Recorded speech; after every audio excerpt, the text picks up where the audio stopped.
if there's tension in the eyes or pressure in the forehead whilst meditating, what's the best course of action and likely cause? So the likely cause, the most likely cause, if you've got tension in your head, is that you're making too much effort. That's by far the most likely cause.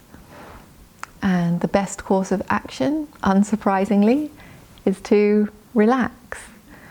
So you hear me saying it again and again. So there's kind of another part to this question, which is why might we be exerting too much effort? And that's got a lot of answers. We might be exerting too much effort because we were badly instructed in the beginning stages of our practice and we think that's what we should be doing. We might be making too much effort to avoid something. We might be making too much effort because we're in a hurry and we wrongly believe that if we make more effort we'll get the result sooner. So as you relax, you might need to find some of these underlying reasons for your overexerting effort. But in any case, the biggest part of relaxing is just the slow and patient work of changing habit.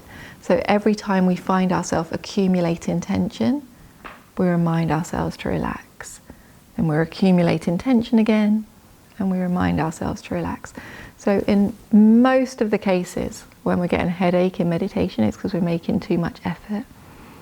There are a couple of other examples that come to mind of when we might have head tension.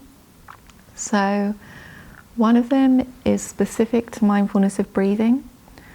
And we can get some kind of discomfort in the face if we become overly fixated on the detail of the sensation of the breath.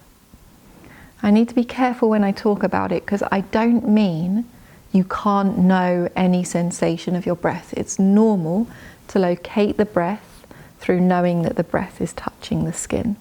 So if this is the skin and this is the breath, breath is touching the skin like this. And we can find the breath through knowing this touch.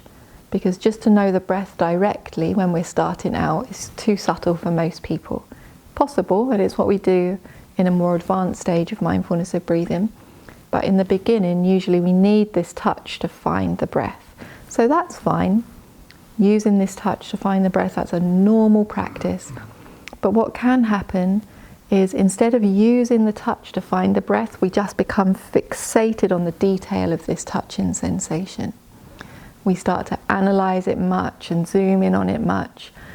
So when we're doing that, we're essentially practicing something like a 4 elements meditation, but on a very, very small area. And when we do that, we start to feel the sensation more and more and more and more. And what is predominant in the breath is pushing. And so pushing, when it's predominant, is usually associated with some kind of discomfort. And so we can get a sense of a lot of pushing and hardness in the face, and it can become quite unpleasant at that time to stay with the breath. So this is a habit that some people can get into.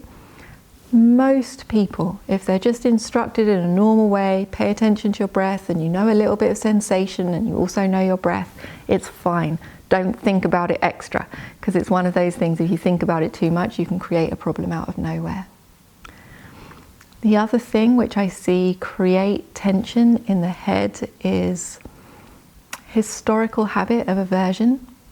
So if we've held a lot of aversive emotion in the body over a long period of time, when we come to meditate, when we start to relax, all of that tension that our body has held for a long time, maybe holding anger and fear and grief, oftentimes before that is completely released, it becomes head tension for a while. We get headaches for a while, whilst all of that aversion held in the body is sort of on its way out.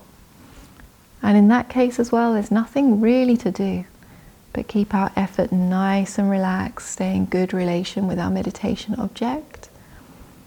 And if we find any of the tension or the sensations really unpleasant, then we want to put our attention on them for the sake of accepting them, removing any aversion, not striking ourselves with any extra darts. then come back to our object and get on with the practice, nice and relaxed and balanced. Does it answer the question? Anything else you want to know on this topic? It's a very, very common phenomena in meditators. Just out of interest, a quick show of hands of any of you who have experienced headaches or head tension in your meditation journeys. Right? Look at the room. So if you're experiencing head tension, you're not alone. Yeah. When you were doing this example, you said in more advanced breathing. Yes. So what would that look like with, Yeah. So when we get to the stage of practice where we start to use the vocabulary subtle breath, you've heard me say it all the time, usually in a way that is imperceptible to the meditator, we start to know the breath directly with the mind rather than predominantly through the body sensation, through the body sensitivity. We might sometimes still use the body sensitivity because of habit and because it's there, but we are also able to know the breath just directly with the mind. That's when the breath gets really subtle. Some things start to happen when we start to do that. So first one is we might start to lose our sense of space or distance. We might get a sense like the breath's floating in the middle of nowhere. We lose the sense of where it is because we're not using our body sensitivity so much anymore.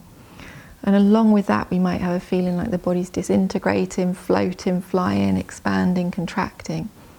Again, because it's the first experience most meditators have of just mind on a mind object. We're not using our five senses anymore.